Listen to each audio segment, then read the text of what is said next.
முருகா, என் அன்பு பிள்ளையே, கனி கொடுத்து உன் அப்பன் முருகன் உனக்கு வாக்கு சொல்ல வந்து உள்ளேன் பிள்ளையே. நிச்சயம் என்னை தவிர்க்காமல் கேட்டுவிடு. உலகத்தில் எது வந்தாலும் மாறாமல் இருக்கிறது என்றால் அது மாற்றமே. ஆனாலும் எந்த மாற்றமும் உன்னை சோர்வடைய செய்யக்கூடாது. ஏனெனில் நீ என்னை நேசிக்கும் அன்பு ஒருபோதும் மாறாது பிள்ளையே, மாறவும் கூடாது. அந்த அன்பு தான் உன்னை காக்கும் காவலாக, வாழ்க்கையின் ஒவ்வொரு படியிலும் உனக்கு வலிமையாக இருக்கும். நினைவில் கொள் பிள்ளையே, உலகம் எவ்வளவு மாறினாலும் உன் அன்பு என் மீது நிலைத்து இருக்கிறது என்றால் நான் எப்போதும் உனக்கு பக்கமாய் இருப்பேன். இந்த உலகத்தில் மாறாத ஒன்று மாற்றமே. நாளையும் சூழ்நிலையும் மனிதர்களின் மனமும் இடையறாது மாறிக்கொண்டே இருக்கும். ஆனால் அந்த மாற்றங்களின் நடுவில் நிலைத்து இருக்கும் ஒரே ஒன்று உன் உள்ளத்தில் இருக்கும் இறைவனை நேசிக்கும் அன்பே.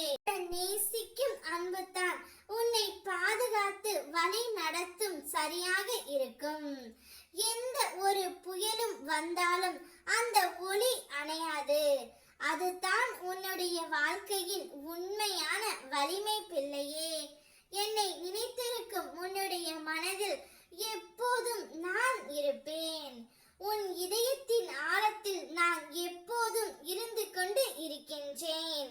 நீ ஒரு தவறான பாதையில் அடியெடுத்து வைக்கும் போது உனக்குள் எழும் அந்த சின்ன குரல் நான் தான்.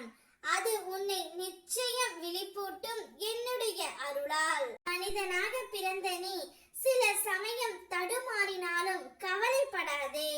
ஒவ்வொரு பிறவியிலும் உன்னை திருத்திக் கொள்ள நான் உனக்கு வாய்ப்பை தருகின்றேன்.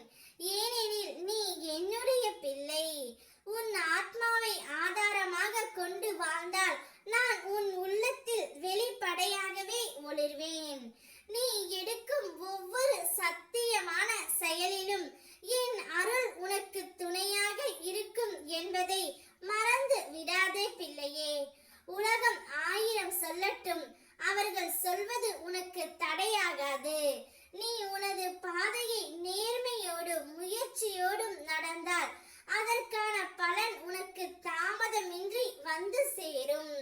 பிறர் கருத்துகள் காற்றில் பறந்த இலை போலத்தான். ஆனால் உன்னுடைய உழைப்பு மரத்தின் வேரை போல உறுதியானது. அதனால் உன்னுடைய வேலைகளை சரியாக பார்த்து கொண்டே இரு. எவராலும் தடுக்க முடியாத நன்மை நிச்சயம் உன்னை வந்து சேரும். பழனி முருகன் உனக்காகவே கனி கொடுத்து வந்திருக்கின்றேன். வாக்கு சொல்லிவிட்டேன்.